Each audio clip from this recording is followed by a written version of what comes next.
I was sitting in the living room of my small house when the phone rang. It was an unknown number, but something inside me told me I had to answer. On the other end, a cold, professional voice asked if I was Margaret Sullivan. I confirmed with a lump in my throat. The woman from the bank informed me that my name was in the system for delinquent debtors and that I had an overdue auto loan for $42,000. I felt as if the floor had disappeared beneath my feet. I had never bought a car. I had never signed any contract. My hands began to shake as I held the phone. The bank employee continued explaining that the installments had gone unpaid for 3 months and that they were already initiating legal proceedings against me. My voice barely came out when I told her there must be a mistake, that I had not authorized any of that. She replied in a softer tone that she regretted the situation, but that all the documents were in order, with my signature and my social security number. I hung up the phone and stared at the wall, feeling my heart beating so hard it seemed like it would burst out of my chest. I could not understand what was happening. At 64 years old, I had worked all my life to keep my credit score clean. I never owed a cent to anyone. I always paid everything on time, with my hard-earned money. And now they were telling me I owed $42,000 for a car I did not even know existed. I needed answers. I called the bank back and asked to speak with someone who could give me more information. After 30 minutes of holding and being transferred from one department to another, a supervisor finally attended to me. I explained the whole situation with a breaking voice. He reviewed the file and told me something that made my blood run cold. The financing had been requested by my son, Mason. My own son had used my documents, forged my signature, and bought a car in my name. The supervisor read me the delivery address for the vehicle. It was Mason's house. He read me the model of the car, a luxury SUV, the latest model, bright red. I cut the call without even saying goodbye. Tears began to roll down my cheeks while my mind tried to process what I had just heard. My son, the boy I raised alone after becoming a widow, the young man to whom I gave everything I could, and much more. Mason had betrayed me in the cruelest way possible. I grabbed my purse with trembling hands and ran out to my car. I needed to see him. I needed to hear him tell me to my face that this was a terrible mistake. I drove the 20 minutes to his house with a racing heart and a mind full of contradictory thoughts. Maybe someone had stolen his identity too. Maybe he knew nothing. Maybe there was an explanation. When I arrived, I saw the car. That damn red SUV parked in his driveway, shining under the sun as if mocking me. My legs were shaking as I walked toward the front door. I rang the doorbell once, twice, 3 times. Finally, the door opened. It was Tiffany, Mason's wife. She looked at me with that expression she always had, as if I were a nuisance in her perfect life. She did not even say hello. She just stepped aside and yelled inside that I had arrived. Her tone made it clear that my visit was not welcome. Mason appeared in the living room with a beer in his hand.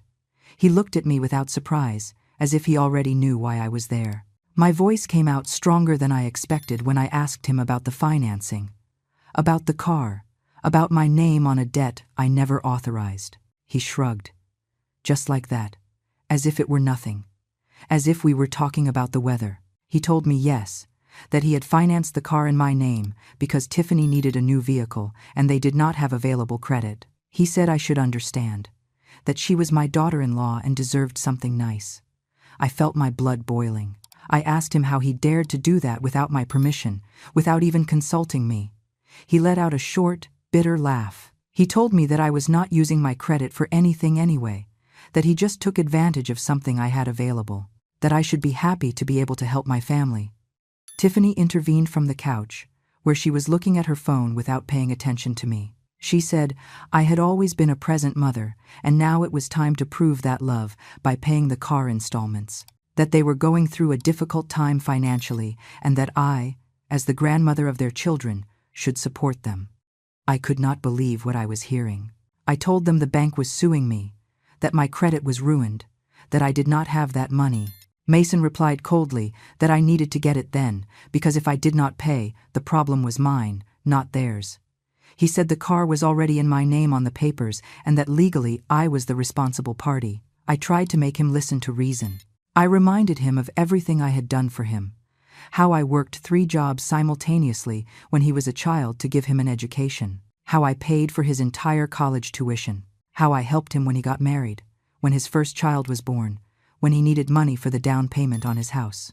I reminded him of every sacrifice, every sleepless night, every meal I skipped so he could have a full plate. He looked at me with indifference and told me that was what mothers did, that it was my obligation to have raised him, that he did not ask to be born and that I chose to have him, so I should not charge him anything now. His words were like daggers straight to the heart. Tiffany got up from the couch and approached me. She told me I was being dramatic, that I was blowing everything out of proportion, that the car cost only $800 a month, and that with my Social Security check, I could pay it perfectly, that I should stop playing the victim and think about my grandchildren, who deserved to have a mother who came to pick them up in a decent car. I stared at her. That woman I welcomed into my family with open arms, the one I helped when she got pregnant and did not even have money for medical checkups, the one for whom I paid for the baby shower, the baby clothes, the diapers for months. That same woman was now demanding I pay for her luxury car while treating me as if I were a burden. I left that house without saying another word. There was nothing I could say to them that would make a difference. They had already decided that I was their source of money, their solution to all their financial problems. And the worst part was realizing that this had not been a mistake. It had been planned. It had been intentional. I drove back to my house with tears blurring my vision.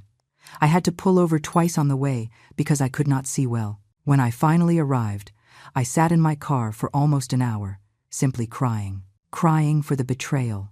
Crying for the ingratitude. Crying because the son I loved more than my own life had used me as if I were worth nothing. That night I could not sleep. I sat in the kitchen, staring at the walls, trying to understand how I had reached this point. How my own son had become someone so cruel, so selfish. The hours passed slowly while my mind went over every moment, every sacrifice I had made for him. The next morning, I decided to check my bank accounts. Something told me the car was not the only thing. I opened my laptop with trembling hands and logged into my account. What I saw knocked the wind out of me. My savings account, where I kept my emergency fund, was almost empty. I had had $12,000 saved. Money I had gathered over years, penny by penny. Now only $300 remained. I stared at the screen without being able to blink, feeling the world crumbling around me. I checked the transaction history. There were constant withdrawals over the last 6 months, amounts of $500, $700, $1,000, all made at ATMs near Mason's house, all made with my debit card, the card I kept in my wallet and had never lent to anyone. But then I remembered something. A year ago, Mason asked to borrow my card because he said he needed to make an urgent deposit into my account. I gave it to him without thinking twice. He was my son. I trusted him. He returned it to me that same day. I never suspected he had made a copy. I never imagined he had discovered my PIN by watching me when I used it. I kept checking. I opened my email inbox and searched for messages from the bank that I might have ignored.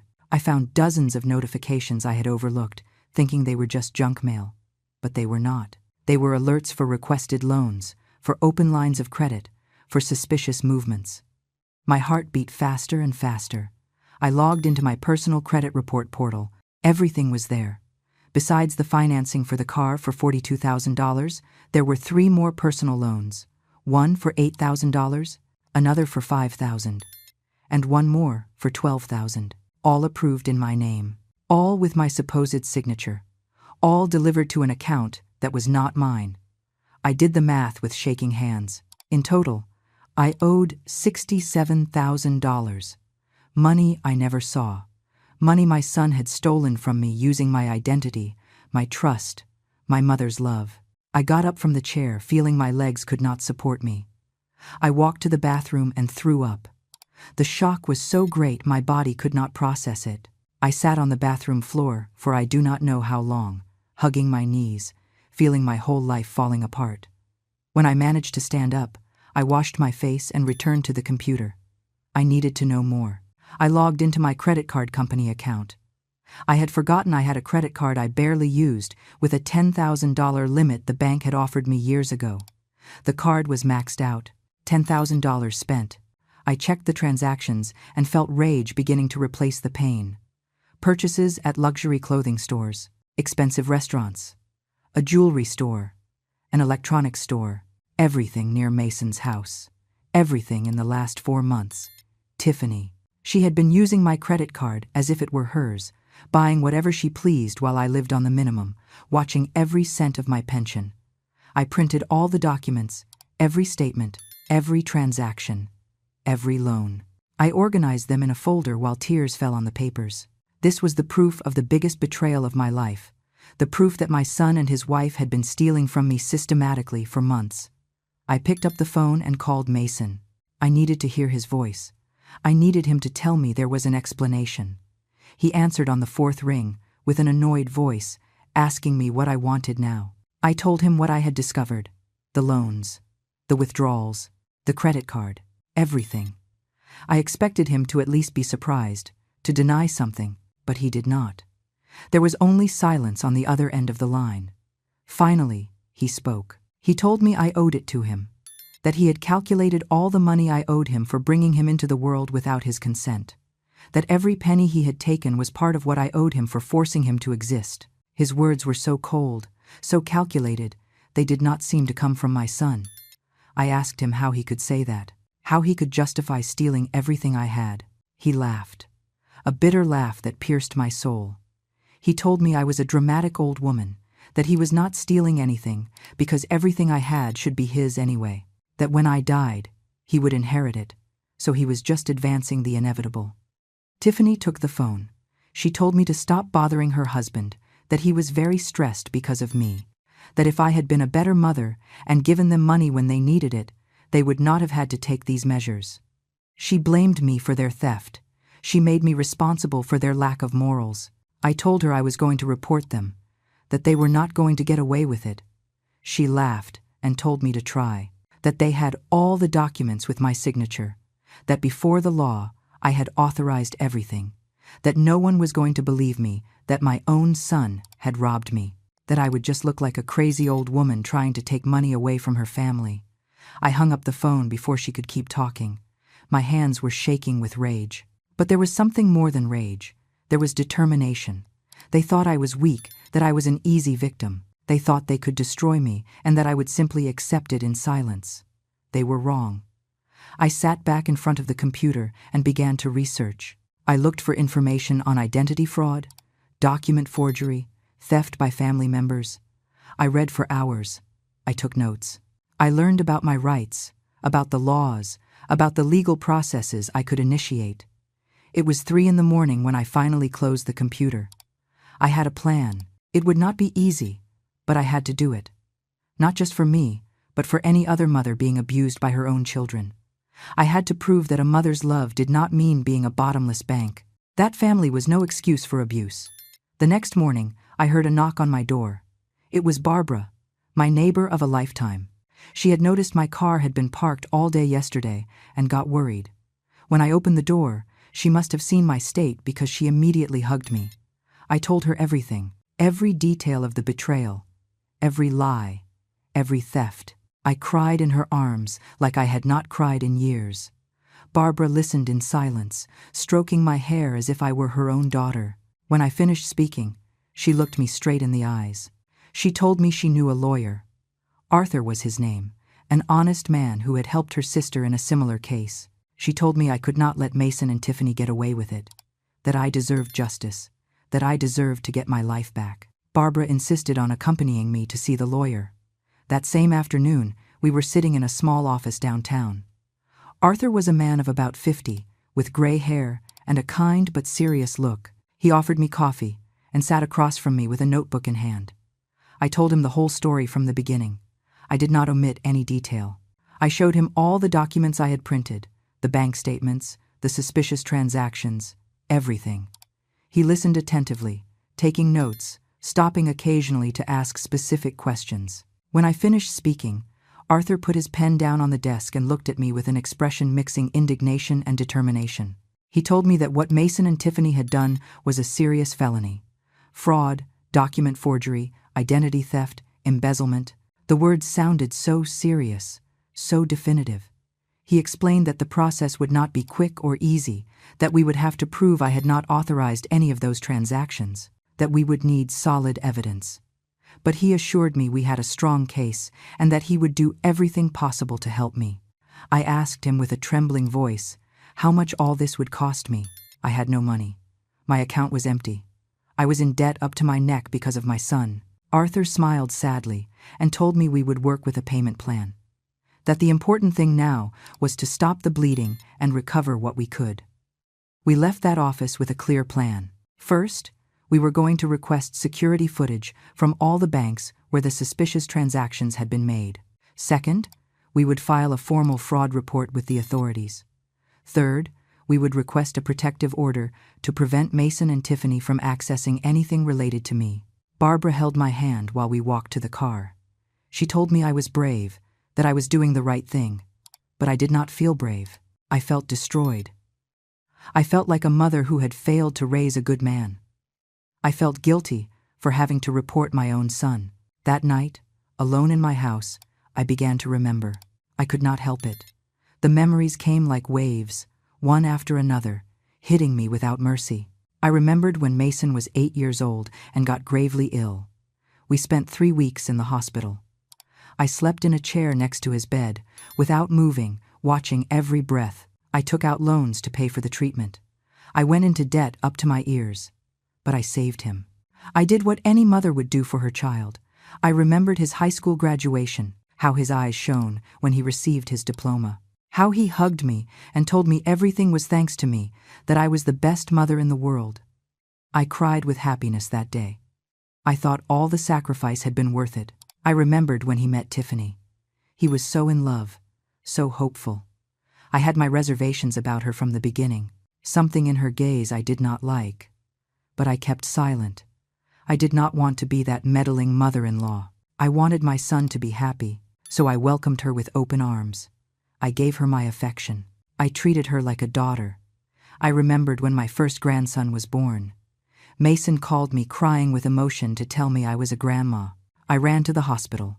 I saw that tiny baby and felt my heart expand. I thought this would unite us more as a family. I never imagined that years later, that same son would use my grandchildren as an excuse to justify robbing me. I cried all night, hugging an old photo of Mason when he was a boy. That sweet boy who hugged me before sleeping. That boy who told me that when he grew up he was going to take care of me. Where had that boy gone? At what moment did he become this man who saw me as an ATM? The next morning, Arthur called me. He had obtained something important. The banks had agreed to hand over the security footage. He asked me to go to his office immediately. Barbara accompanied me again. When we arrived, Arthur had his laptop open on the desk. I sat down, and he began to play the videos. I felt my stomach turning with every image. There was Mason. In the first video, entering the bank with my ID in hand, approaching the teller with a confident smile, handing over documents, signing papers. The executive reviewed everything and nodded. My son was forging my signature in front of the cameras, acting as if it were the most normal thing in the world.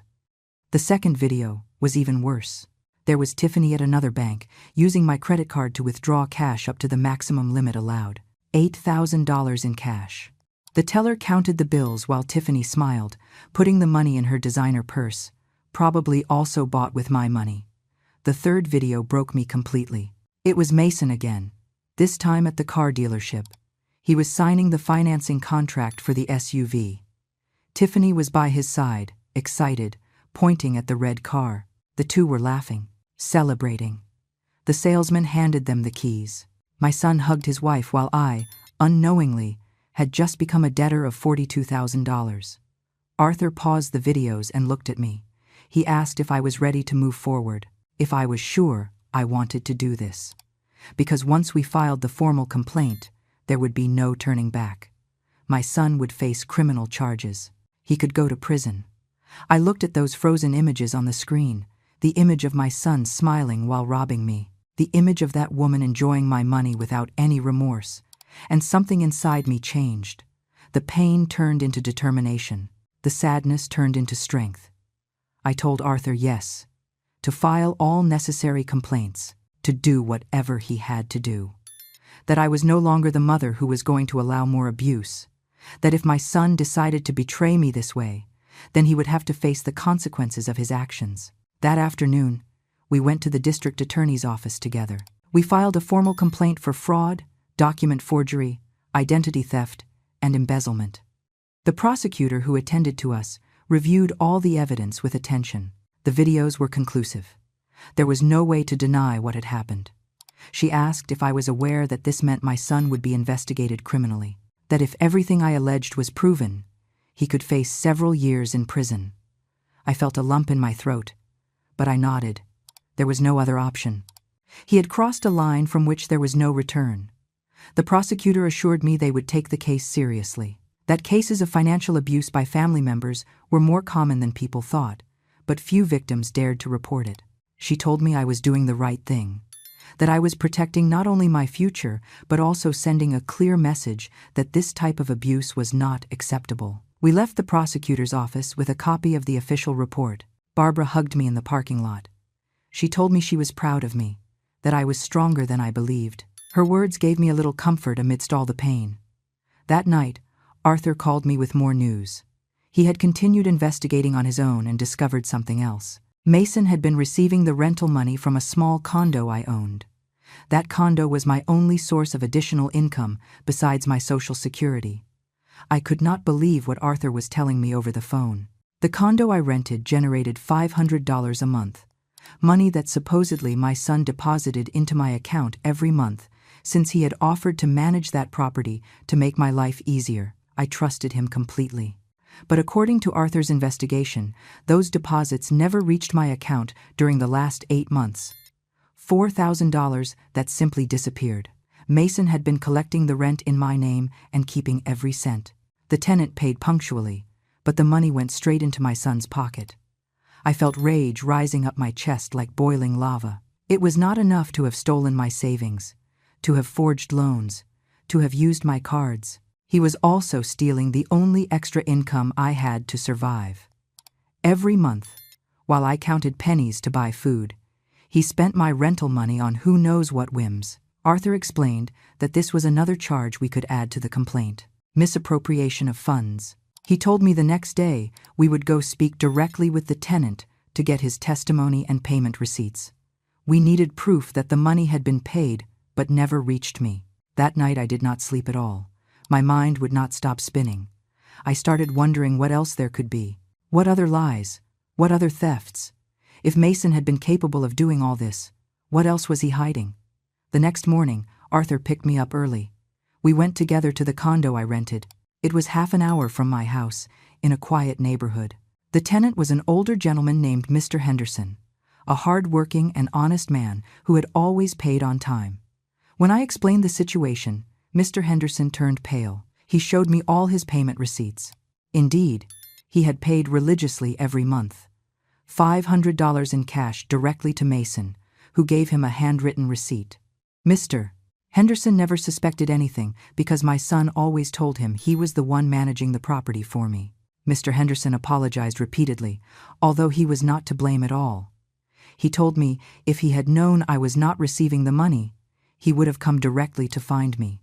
I assured him he had done nothing wrong, that the victim was not just me but also him, who trusted he was fulfilling his obligation. Arthur took photographs of all the receipts, each one signed by Mason, each one with his clearly recognizable handwriting. This was irrefutable evidence that my son had been systematically diverting the money that belonged to me.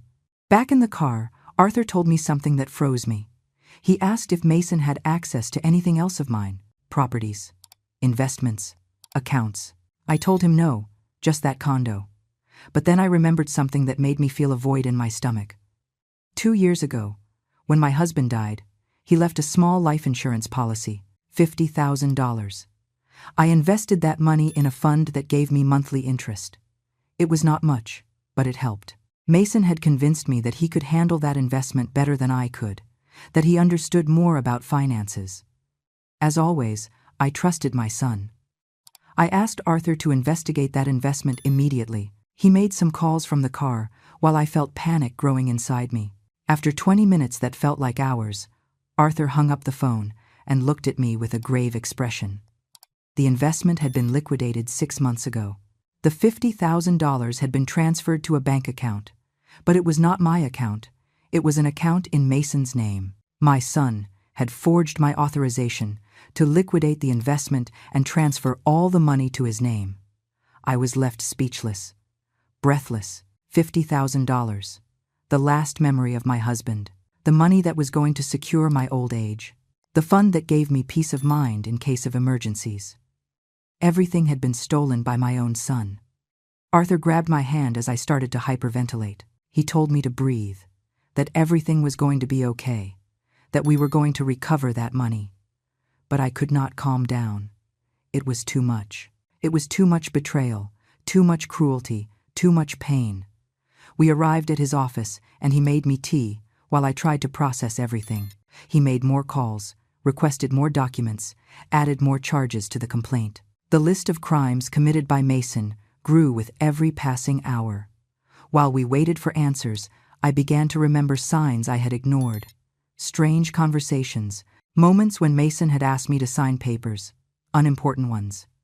Occasions when he had told me not to worry about checking statements because he had already done it for me. Everything had been part of a calculated plan to rob me of everything I had. I remembered once, a year ago, when Tiffany had casually told me I was a lucky woman to have so much money saved.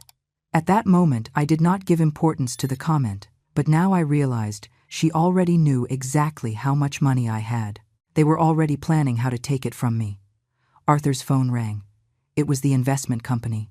They confirmed that indeed the liquidation had been processed with documents that seemed to be in order.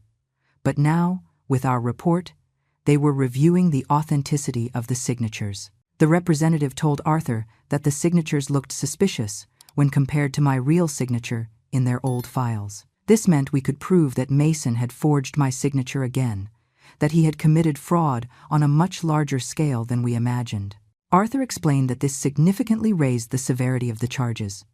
We were no longer talking just about some loans. We were talking about massive, systematic fraud, planned for years. That afternoon, while going back home with Barbara, she asked me how I felt. I told her the truth. I felt empty. I felt as if I had lost my son a long time ago and was just realizing it. The Mason I knew, the boy I raised, had died. In his place was a stranger. A criminal. Someone capable of destroying his own mother without blinking. Barbara hugged me and cried with me. She told me I had the right to feel pain, to feel rage, to feel betrayal, but that I also had the right to defend myself. That I was not a bad mother for protecting myself. That love did not mean allowing abuse. That night, Mason called me. His number appeared on my phone, and I felt my heart racing. I hesitated to answer, but finally, I did. I needed to hear what he had to say. His voice sounded annoyed, almost angry. He told me he had received a summons from the district attorney's office, that I had reported him, that how did I dare do that to my own son. There were no apologies. There was no regret, only indignation, because I had dared to defend myself. I told him with a firm voice that he had stolen everything from me, my savings, my inheritance, my peace of mind, my future. That he had forged documents, he had committed fraud, he had destroyed my name, and that now he was going to face the consequences of his actions. Mason laughed sarcastically. He told me I had no proof of anything, that he had been careful, that all documents had my signature, and that before any judge, it would look like I had authorized everything. He told me I was just making a fool of myself, and the only thing I would achieve was looking like a crazy old woman accusing her son for no reason. I replied that I had all the necessary proof. The security videos from the banks, the testimonies of employees, the expert analysis of forged signatures, the rental receipts, everything. There was silence on the other end of the line, a long and tense silence. Finally, Mason spoke. But this time his voice was different. He no longer sounded confident or mocking. He sounded nervous. He asked me what videos, what proof. I told him he knew perfectly well what I was talking about, that they had filmed him at the banks forging my signature, that we had recordings of Tiffany withdrawing thousands of dollars with my card, that every fraudulent movement was documented. I heard him breathing heavily on the other end. Then, his tone changed completely. He started saying everything had been a misunderstanding, that he thought I had given him permission, that maybe he had misinterpreted our conversations, that he never wanted to hurt me. The lies came out of his mouth with such ease it disgusted me. I told him to stop pretending, that I knew exactly what he had done and why he had done it, that he had planned every theft, every forgery, every deception, that there was no confusion or misunderstanding, there was only deliberate betrayal. Tiffany took the phone. She was screaming. She called me a bitter old woman, selfish, bad mother, said I was destroying my own family for money, that my grandchildren would suffer because of me, that if Mason went to prison, I would never see those children again. She was using my grandchildren as a weapon, as emotional blackmail. I replied with a calm I did not know I had. I told her she had destroyed this family when she decided to manipulate my son to rob me, that if my grandchildren suffered, it was because of their parents' decisions, not mine, that I had tried to build a healthy family, but they had poisoned it with their greed. She kept shouting insults, but I hung up. I had nothing more to discuss with that woman. I had nothing more to discuss with either of them. Now I only had to wait for justice to do its job. The following days were a storm of legal activity. Arthur worked tirelessly. We filed requests with all banks to freeze Mason and Tiffany's accounts until the case was resolved. We requested the preventive seizure of the red SUV. We asked for a restraining order so neither of them could approach me or my properties. The prosecutor assigned to the case was a woman named D.A. Harper. She was about 40 years old and had a penetrating gaze that inspired confidence. She summoned me to her office to review the whole case in detail. We spent 3 hours going over every document, every piece of evidence, every testimony. D.A. Harper told me something I will never forget. She told me that in her 20 years as a prosecutor, she had seen dozens of cases like mine. Children abusing elderly parents, relatives stealing inheritances, spouses emptying accounts, but that very few victims dared to report, that the majority preferred to suffer in silence out of fear, shame, or a misplaced sense of family loyalty. She told me I was doing something important, that my case could set a precedent, that it could help other people in similar situations find the courage to defend themselves. Her words gave me strength I did not know I needed. D.A. Harper explained the process ahead. First, they would summon Mason and Tiffany for formal questioning. They would show them the evidence. They would give them the opportunity to confess or hire their own lawyers. Depending on their answers, the case could go to trial or they could accept a deal. She asked me what I wanted to happen. If I sought only to recover my money, or if I wanted them to face full criminal charges. I looked her straight in the eyes and told her I wanted both. I wanted my money back, but I also wanted them to pay for what they did.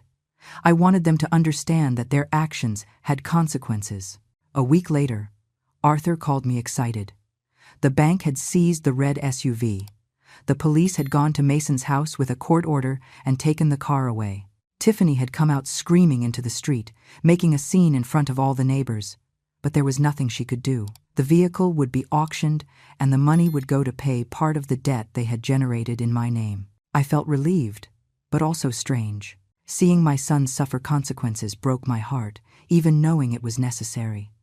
It was as if two parts of me were in constant war. The mother who wanted to protect her son, and the woman who needed to protect herself. Barbara kept visiting me every day. She brought food, sat with me, listened when I needed to talk. One day she told me she had heard other neighbors commenting on my situation. At first, I got scared, thinking they would judge me. But Barbara told me it was quite the opposite. The neighbors admired my courage. Some even confessed they had lived through similar situations but never dared to do anything. One of them, a lady named Dorothy, came to visit me one afternoon. She told me through tears how her son had stolen $25,000 from her retirement account and she never reported him. She lived with that burden of pain and resentment for 5 years. I told Dorothy it was never too late to seek justice, that she also deserved to be defended. I gave her Arthur's number. I do not know if she finally called him, but I hope so. No one should live being a victim of their own family. 2 weeks after the complaint, the official summons for Mason and Tiffany arrived. They had to present themselves at the DA's office for formal questioning.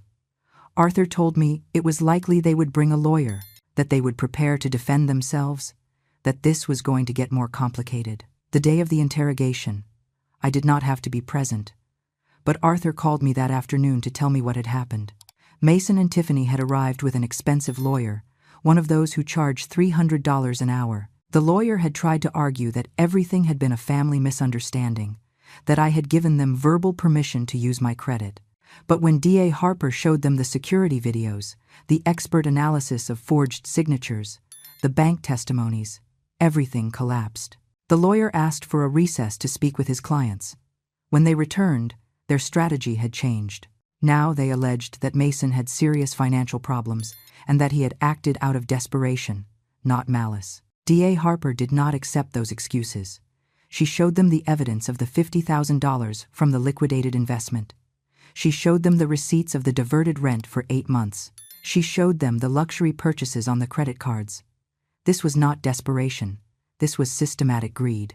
The lawyer finally asked to negotiate a plea deal. He proposed that Mason and Tiffany return all the stolen money within 2 years in exchange for dropping criminal charges. DA Harper told them that proposal would have to come from me, that I was the victim, and I decided. Arthur asked me what I wanted to do. He explained the options. If I accepted the agreement, I would recover my money faster and avoid a long and painful trial. But Mason and Tiffany would not have criminal records and basically would go free. If I rejected the agreement, the case would go to trial. They could face prison, but the process would be long, stressful, and there was no guarantee I would recover my money soon. I asked for time to think. That night I did not sleep. I thought about my grandchildren, about how this would affect them. I thought about Mason, about the boy he was, about the man he turned into. I thought about my future, my stability, my dignity. The next morning, I called Arthur and gave him my answer. I would not accept the agreement, not while they continued without showing a shred of real remorse, not while they continued treating me as if I were the guilty one. I wanted the case to move forward. I wanted them to face all the consequences of their actions. Arthur respected my decision and communicated it to DA Harper. The prosecutor called me personally to tell me she understood my stance and would do everything possible to achieve justice. She explained that now the deep investigation phase would begin. Experts would analyze every forged signature. Auditors would review every transaction. Witnesses would be called to testify. Meanwhile, the precautionary measures remained in effect.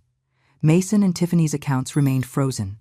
They could not sell properties or make large financial moves without judicial authorization. The SUV had already been auctioned, and the money, about $28,000 after deductions, was held in a court account awaiting the resolution of the case. But then the attacks began. Mason started calling other relatives, distant uncles, cousins I barely saw, telling his version of the story. He told them I was a cruel mother who was destroying him out of greed, that he had only asked for help and I was sending him to jail, that I preferred money over my own son. Some relatives called to scold me. They told me how I could do that to Mason, that family forgives everything, that I was a disgrace. Every call was like a stab wound, but it also showed me who those people really were. None asked for my version. None wanted to know the truth. They just judged and condemned me without listening. There were 2 exceptions. My cousin Janet, with whom I had not spoken in years, called me one day. She had heard rumors and wanted to know the truth directly from me. I told her everything in great detail. She cried listening to me. She asked for forgiveness for having been absent so long. She told me she had lived something similar with her brother and understood my pain perfectly. Janet became an unexpected support. She started visiting me often. She helped me with groceries.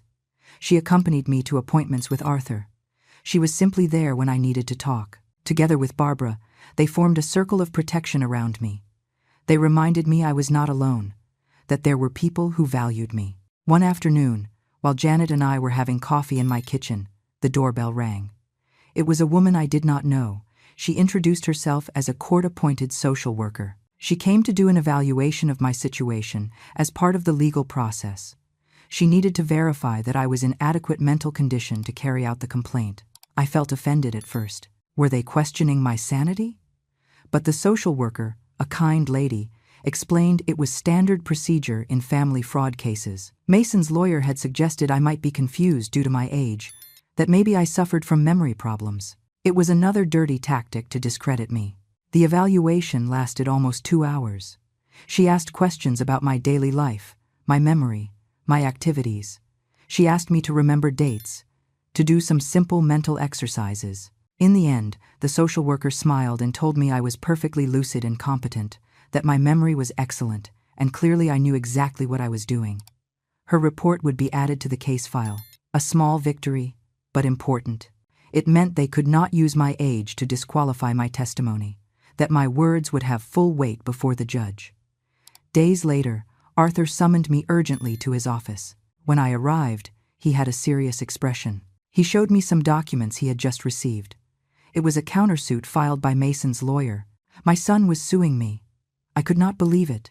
The lawsuit alleged that I owed money to Mason, that for years he had spent his own money taking care of me, buying me things, paying my expenses, that the loans he took were to cover my debts that I refused to pay, that he deserved to be compensated for all those years of supporting me. It was so absurd, so full of lies, that it would make me laugh if it weren't so painful. Arthur assured me this lawsuit had no basis. It was a desperate tactic to confuse things, to make it seem like there was a mutual dispute instead of unilateral fraud. But it would not work. The evidence against me was non-existent. The evidence against Mason was overwhelming. However, this meant more time in court, more emotional wear, more money on lawyers. Mason was trying to exhaust me, to make me give up out of fatigue. But I was more determined than ever. If he wanted war, he would have it. While all this occurred in the legal realm, my daily life had become chaos. Banks called me constantly about the debts in my name. Although Arthur had managed to temporarily suspend collections while the case was resolved, my credit score was destroyed. I could not take out even a small loan if I needed it. My name was tarnished. I had to sell some jewelry I had, memories of my husband, to pay the minimum installments on some debts and prevent the situation from worsening. Every piece I sold broke my heart. They were the last gifts my husband had given me before dying, but I had no choice. I needed to survive. One night, while checking my almost empty bank accounts, I broke down. I cried like I had not cried in weeks. I felt defeated, exhausted, completely destroyed. Barbara found me like that, sitting on my kitchen floor, surrounded by papers and receipts, crying uncontrollably. She sat beside me and hugged me. She said nothing at first. She just let me cry. When I finally calmed down, she helped me up, made me tea, and forced me to sit at the table. She looked me straight in the eyes and told me something that changed my perspective. She told me I had already won, that even if the courts had not given their final verdict, I had already triumphed, because I had defended myself, because I had stood up, because I had said no to abuse. That, she told me, was the true victory. The rest was just formality. Her words gave me a respite in the middle of the storm. She was right. Regardless of what happened in court, I had already recovered something invaluable, my dignity. I was no longer a silent victim. I was a woman fighting for what was right. The next day, D.A. Harper called me with important news. The experts had completed the handwriting analysis. The result was conclusive. All signatures on loan documents and contracts had been forged. The margin of error was less than 1%. This was irrefutable scientific evidence that Mason had committed fraud. Furthermore, auditors had tracked every stolen dollar. They had found exactly where the money had gone: luxury purchases, trips, expensive restaurants, a home entertainment system that cost $5,000, designer clothes. They had even paid for Tiffany's birthday party, which cost $3,000. Everything documented, everything provable. D.A. Harper told me that with this evidence, the case was practically won. That if this went to trial, there was no way Mason and Tiffany could escape a conviction. She asked me again if I wanted to consider a deal now that we held all the cards. I asked what kind of deal would be possible now. She explained that given the strength of the evidence, we could demand much more favorable conditions.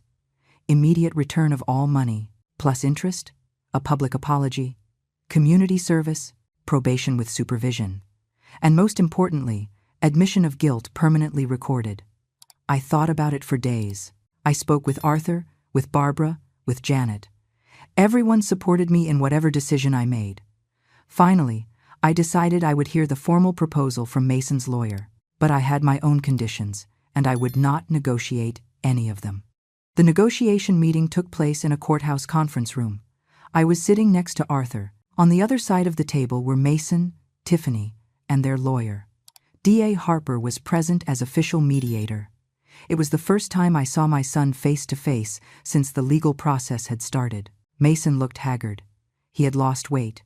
He had deep circles under his eyes. Tiffany, on the other hand, looked at me with pure hatred. Her eyes were two daggers aimed at me. Neither of them greeted me. The silence in that room was so dense you could cut it with a knife. Mason's lawyer began to speak.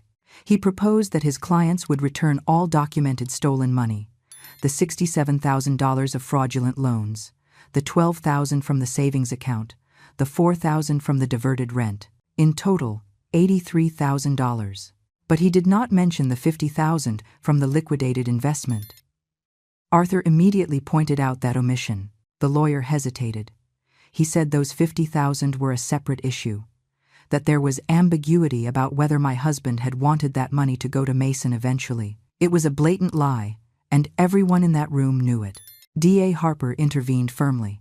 She showed them the investment documents again, my name as sole beneficiary, the forged signatures on the liquidation authorization. There was no ambiguity whatsoever. That was theft, period. The lawyer had to back down and add those $50,000 to the proposal. $133,000 in total, but I had my own demands. Not only did I want the money back, I wanted the interest that money would have generated if it had been in my accounts. I wanted compensation for the damage to my credit. I wanted them to pay the debts they had generated in my name directly, not give the money to me so I would pay them. And I wanted something else. I told them, looking directly at Mason, that I wanted an apology. A real apology, notarized, where they admitted every single thing they had done, every lie, every theft, every forgery, and that apology be a permanent part of the court record. Tiffany exploded. She got up from the chair screaming that I was crazy if I thought she was going to apologize, that she had done nothing wrong, that I was a bitter old woman who could not stand seeing her son happy, that all this was out of envy because they had a better life than mine.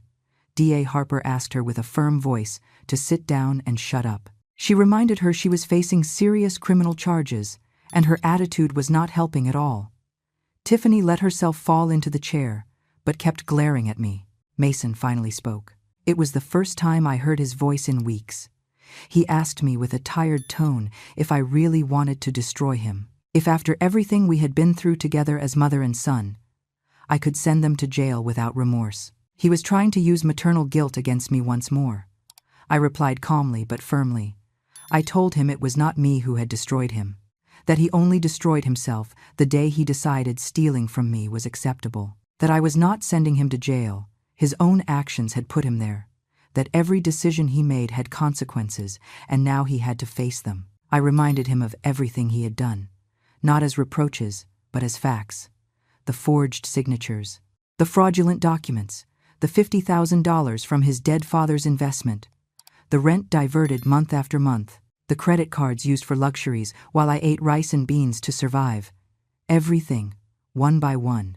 I saw his eyes fill with tears. For a moment, I thought he had finally reached real repentance, but then he spoke again, and I realized his tears were not of remorse, they were of self-pity. He was lamenting being caught, not what he had done. He told me if I insisted on all those conditions, they had no way to pay, that they did not have $133,000, that their accounts were frozen, that they had lost the car, that they were practically on the street, that I was leaving them with nothing. Arthur then took out a document he had prepared. It was a report of Mason and Tiffany's assets. They had a house in their name valued at $200,000. They had savings they had hidden in accounts of Tiffany's relatives. They had small investments. They had valuable belongings. They were not on the street, nor close to being so. Their lawyer reviewed the document, and his expression changed. He realized we had done our homework, that we knew exactly what resources they had. He asked for a 20-minute recess to speak with his clients in private. While we waited, Barbara and Janet, who had come to support me and were waiting outside, entered the room. Barbara brought me water. Janet squeezed my hand. D.A. Harper told me quietly I was doing very well, to stay firm. When Mason, Tiffany, and their lawyer returned, the attitude had changed. The lawyer proposed a new agreement. They would sell the house. With that money, they would pay the $133,000 plus $20,000 additional for interest and damages, a total of $153,000. Also, they would sign the letter of apology with all the details I had requested. In exchange, I would drop the criminal charges. They would accept probation for 5 years, during which they could not approach me or contact me in any way. If they violated any term of the agreement, they would automatically face full criminal charges without possibility of a new deal. Arthur looked at me, awaiting my answer. I asked for a moment to think. I stepped out of the room with him, and we spoke in the hallway. He explained it was a very favorable agreement, that I would recover more money than I had lost, that they would have probation records, which was no small thing, that I would have legal protection against any future approach. But he also warned me that if I rejected this and the case went to trial, although we would probably win, the process would last at least another year, and there was no guarantee Mason and Tiffany would have money after that time to pay. They could declare bankruptcy, they could hide assets. Trial was a gamble. I thought about everything that had happened, about the sleepless nights, about the constant pain, about the betrayal. I also thought about what I wanted for my future. Did I want to remain tied to this conflict for another year? Or did I want to close this chapter and start rebuilding my life? I returned to the room and gave my answer. I accepted the agreement with one additional non-negotiable condition. I wanted Mason and Tiffany to attend mandatory therapy during the entire probation period. Individual therapy for each and family therapy together. I wanted them to face what they had done, not just legally, but also emotionally. The lawyer looked at his clients. Mason nodded wearily. Tiffany seemed furious, but also nodded. They knew they had no other choice. The evidence against them was too strong. If this went to trial, they faced years in prison. This agreement, although tough, was their best exit. D.A. Harper began drafting the formal terms of the agreement. We all waited in silence while she wrote every clause, every condition, every consequence for non-compliance. The final document had 7 pages of specific details. There was no ambiguity whatsoever. Everything was perfectly clear. When the document was ready, D.A. Harper read it aloud completely. Every party listened in silence. Then she asked us to sign. First I signed, with a trembling but determined hand. Then Arthur, as my representative. Then Mason, with his head down, avoiding my gaze. Tiffany signed with such force she almost broke the paper. Their lawyer signed last. D.A. Harper notarized the document and gave copies to each party. She explained that now would come the compliance phase. Mason and Tiffany had 60 days to sell the house and gather the money. During that time, they would remain under the existing precautionary measures. I left that room feeling strange. It was not exactly happiness I felt. It was rather relief, mixed with deep sadness. I had won legally, but I had lost my son in the process. Or maybe I had lost him a long time ago and was just realizing it.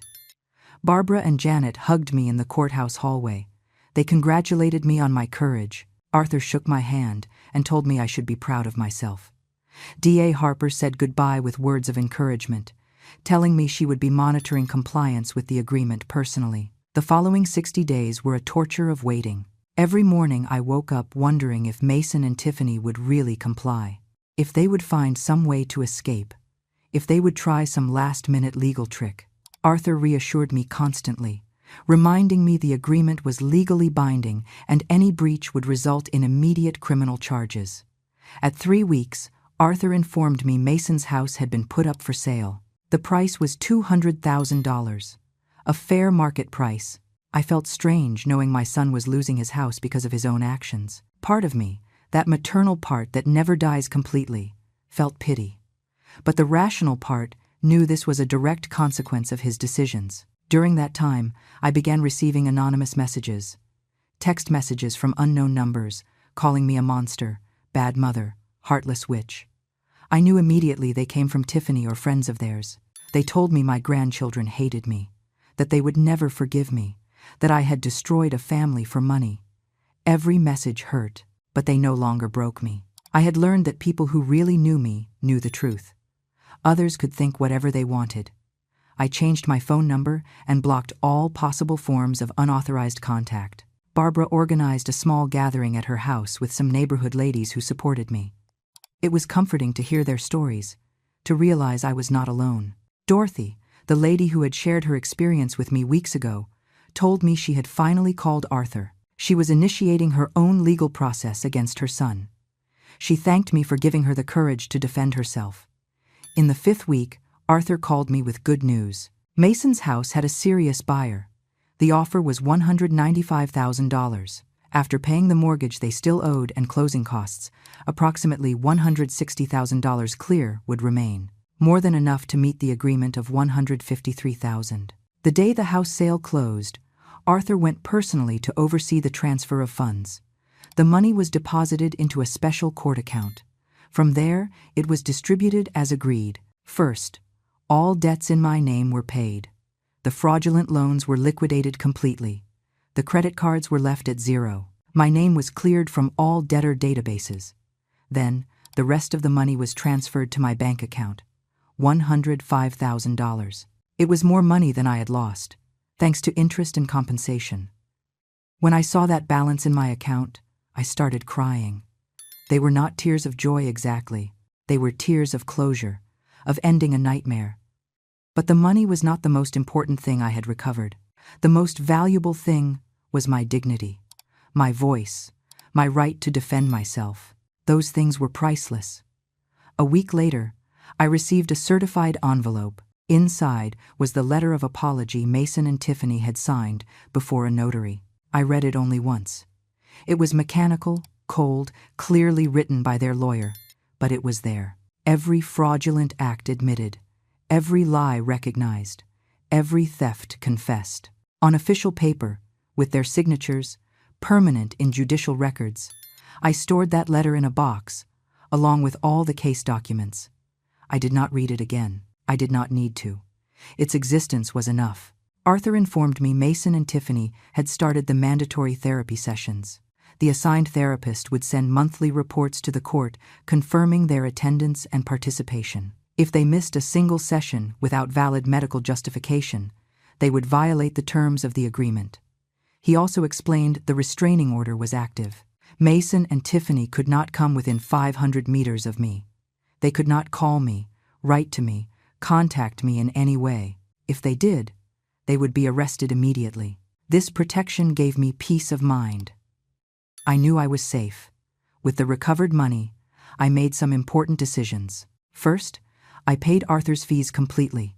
He had worked tirelessly for me and deserved every penny. Second, I gave a generous gift to Barbara as thanks for all her support. She tried to refuse it, but I insisted. Without her, I do not know if I would have had the strength to keep going. Then, I took a decision that had been hovering over me for weeks. I sold the condo I rented out. I no longer wanted to have properties to manage. I no longer wanted to worry about tenants or maintenance. I wanted to simplify my life. The condo sold for $75,000, money I invested safely in a fund that gave me guaranteed monthly interest. With part of the recovered money and the condo money, I bought a smaller house in a quiet neighborhood on the other side of the city, far from where Mason lived, far from painful memories. A new place for a new beginning. The house had 2 bedrooms, a small garden, and lots of natural light. It was perfect for me. Barbara moved to a house near mine. She said she was not going to leave me alone in a new area. Janet also started visiting me regularly. The 3 of us became inseparable. We created our own chosen family, a family based on respect, genuine affection, and mutual support. I began attending a support group for victims of family financial abuse. It was a small group that met every week at a community center. There I met other people who had gone through similar situations. Listening to their stories helped me process my own pain, and sharing my story helped others feel less alone. One woman in the group, a 70-year-old lady named Alice, told me her daughter had stolen her pension for 5 years. She never reported her. She lived with that burden of resentment and pain every day. I suggested she speak with Arthur. I gave her his number. I do not know if she did, but I planted a seed. Sometimes that is all we can do. As weeks passed, I started sleeping better. The nightmares diminished. The constant knot in my stomach began to loosen. I started enjoying small things. Drinking coffee in my garden in the mornings. Reading books I had left abandoned. Cooking meals I liked without worrying about stretching every dollar. One afternoon, while watering the plants in my new garden, I realized something important. I realized I was smiling. A genuine smile, not forced. I had not smiled like that in months. It was a simple moment, but profound. It showed me I was healing, that life after betrayal was possible. 3 months after the agreement, D.A. Harper called to inform me. Mason and Tiffany had complied with all terms so far. They attended therapies. They had not violated the restraining order. They had paid all agreed money. The case was officially closed from a judicial standpoint. She asked me how I felt. I told her the truth. I felt free. I felt as if I had recovered my life. I felt proud to have defended myself. I felt sad about how everything ended, but at peace with my decisions. 6 months after the entire legal process concluded, my life had found a completely new rhythm. I woke up every morning in my small but cozy house, without the weight of anxiety that had crushed me for so long. The sun came through the windows, illuminating every corner, as if the light itself wanted to remind me I had left the darkness behind. I had started doing things I never had time to do when I was constantly worried about money or pleasing my son. I enrolled in a painting workshop for seniors at the community center. I discovered I had a certain knack for landscapes. Nothing professional, but it gave me peace and joy. Every brushstroke was therapeutic.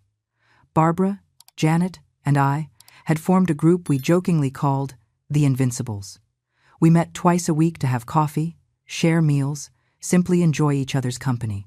They had become the sisters I always wanted to have, in the family I chose consciously. The support group for victims of family financial abuse had grown. Now we were almost 20 people. I had become a sort of unofficial leader.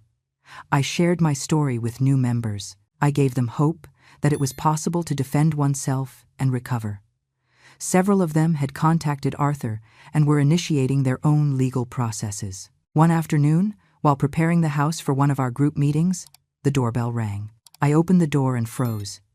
It was Mason. He was standing in my entryway, with wrinkled clothes, unshaven beard, and red eyes.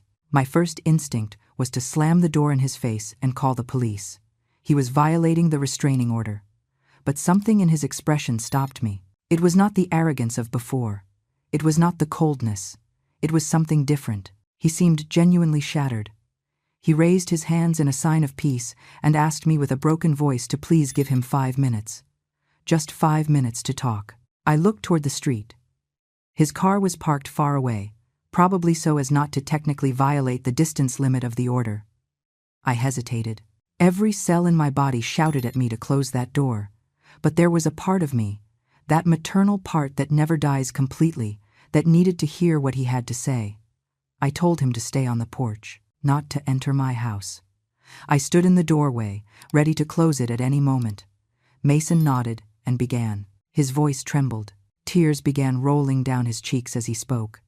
He told me mandatory therapy had been the worst and best thing that had happened to him. That for months he had been in denial, blaming me, blaming the system, blaming everyone but himself. But his therapist did not allow those excuses. She forced him to look directly at what he had done, to face the truth of his actions. He told me Tiffany and he had separated, that she never accepted any responsibility and just blamed him for everything. That she had left with another man as soon as the money ran out, that finally he had seen who that woman really was. A manipulator who had used him as much as he had used me. Mason told me something that broke my heart again.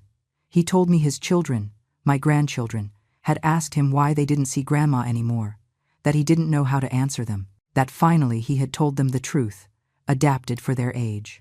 That Dad had done very bad things to Grandma and she had to protect herself. That the children cried and asked him if they could see me someday. Tears ran down my face as I listened to him. The mention of my grandchildren hurt deeply. I loved them so much, but I knew I could not have them in my life if that meant allowing Mason to come close again, without real consequences. Mason continued speaking. He told me he did not expect me to forgive him, that he understood if I never wanted to see him again. But he needed me to know something important, that finally, after months of therapy, he understood the magnitude of what he had done to me, that there was no justification, that he had destroyed the most important relationship of his life out of greed and selfishness. He asked for my forgiveness, not the mechanical forgiveness of the notarized letter, a real forgiveness, full of pain and genuine regret. He told me he would spend the rest of his life trying to be a better person, that he was working 2 jobs to rebuild his life from scratch, that he attended therapy even though it was no longer mandatory, that he was trying to teach his children the value of honest work and respect for others. I looked him in the eyes. I saw my son there, not the criminal who had robbed me, but the boy I had raised. But I also saw a man who had made terrible decisions and now carried the consequences. I saw genuine pain, but I also saw that pain was necessary. It was part of his process of real change. I told him with a firm voice but not cruel that I appreciated his words, that I could see he was trying to change, but that I needed him to understand something fundamental. Forgiveness did not mean forgetting. It did not mean returning to the relationship we had before. That relationship died the day he decided to betray me. There was no way to resurrect it. I told him that maybe, with a lot of time, a lot of work, and a lot of consistency on his part, we could eventually have some type of cordial relationship. But that would take years, not months. That he would have to demonstrate with actions, not words, that he had really changed. And that in the meantime, he needed to respect my space and my peace. Mason nodded while crying. He told me he understood, that he would respect my terms, that he would not come close again without my permission. He gave me an envelope he carried in his hand. He told me inside were photos of the children and letters they had written for me, that he did not expect an answer, but wanted me to know they missed me and loved me. I took the envelope with trembling hands. I told him to leave, that if he really wanted to demonstrate change, start by respecting the restraining order that was still in effect. He nodded, turned around, and walked toward his car. I watched him walk away and close the door. I sat in my living room, hugging that envelope for a long while. Finally, I opened it. There were 3 photos of my grandchildren smiling. They had grown so much in these months. And there were 2 letters written in childish handwriting. Grandma, I miss you. When am I going to see you? I love you very much. I cried reading those simple but so profound words. Barbara arrived shortly after for our group meeting and found me crying on the sofa. I told her what had happened. She hugged me and let me cry.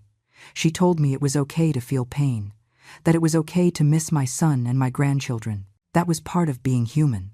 But it was also okay to keep my boundaries, that protecting myself did not make me a bad person. That night, at the support group meeting, I shared what had happened. Mason's visit, his apologies, my contradictory feelings. The group listened without judging. Several shared similar experiences. One lady told me something that stuck with me. Forgiveness is for you, not for him. But forgiveness does not require reconciliation. You can forgive and still keep distance. The 2 things can coexist. In the following weeks, I thought a lot about those words. I decided to write a letter to Mason. I did not send it. I wrote it for myself. In it, I expressed everything I felt. The pain, the betrayal, the love that still existed underneath all that, the hope that he really changed. At the end of the letter, I wrote something liberating. I forgive you, not because what you did is okay, but because I need to let go of this weight. But forgiving you does not mean I will trust you again, that you have to earn. I kept that letter in my private drawer. I never sent it because it was not for him. It was my personal declaration of freedom. It was closing that chapter definitely on my own terms. The following months were of deep reconstruction. I continued with my painting classes. I started doing volunteer work at a soup kitchen. I used part of the recovered money to make some improvements to my house, a bigger garden, new paint, comfortable furniture. I turned my space into a true home, not just a house. I also started giving occasional talks at community centers about financial abuse in the elderly. I shared my story, not to generate pity, but to educate and empower. Many people approached afterward thanking me for giving them the courage to defend themselves from similar situations. A year after the legal agreement, DA Harper called to inform me Mason's probation period was about to end. She asked if I wanted to renew the restraining order or let it expire. I thought carefully about my answer. I decided to let it expire, but with a clear registered warning. Any unwanted contact would result in a new immediate order. I felt secure in that decision. I no longer feared Mason. I had recovered my power. If he chose to respect me, fine. If not, I knew exactly how to protect myself. Today, as I write this last page of my story, I sit in my garden with a cup of hot coffee. The sun shines softly. I hear birds singing. Barbara will come in an hour for lunch. Janet will stop by in the afternoon. I have a painting class tomorrow. I have my support group on Thursday. My life is simple now. I have no extravagant luxuries, but I have peace. I have dignity. I have control over my own existence. I have people who value me genuinely, not for what I can give them, but for who I am. Do I miss Mason? Yes. I miss the son he could have been. I miss my grandchildren terribly, but I do not miss the abuse. I do not miss feeling used. I do not miss living with constant fear and anxiety. And never, never will I allow anyone to make me feel that way again. If my story serves anyone, I want it to be this. Family love is no excuse for abuse. Being a mother does not mean being a bottomless bank. Defending yourself does not make you a bad person. Setting boundaries is an act of self-love, not selfishness. I learned that true family is not just blood. It is the one you choose. It is the one that respects you. It is the one that celebrates your victories and holds you in your falls without expecting anything in return. I learned it is never too late to defend yourself, that no matter your age, your history, or how long you have endured abuse, always, always you have the right to protect yourself and seek justice. I learned that a child's betrayal is one of the deepest pains that exists, but that pain does not define you. That you can survive it, that you can rebuild yourself, that you can find happiness again. And I learned, finally, that I am stronger than I ever imagined. That scared woman who received that call from the bank over a year ago no longer exists. In her place is a woman who knows her worth. A woman who does not fear defending what is right. A woman at peace with herself. I finish my coffee and smile. I have 25 years of life ahead, God willing. And I plan to live them on my own terms, surrounded by true love, building the life I deserve. This is my story. The story of how my son tried to destroy me, but instead taught me to be unbreakable. The story of how the worst moment of my life became my greatest transformation. And if someone is reading this, living a similar situation, I want you to know something. You can do it too. You also deserve to defend yourself. You also deserve to live without abuse. Take that first step. Seek help. Talk to someone you trust. Contact a lawyer. File that report. It will be hard. It will be painful. There will be days when you will want to give up. But on the other side of that pain is freedom. Is your recovered dignity.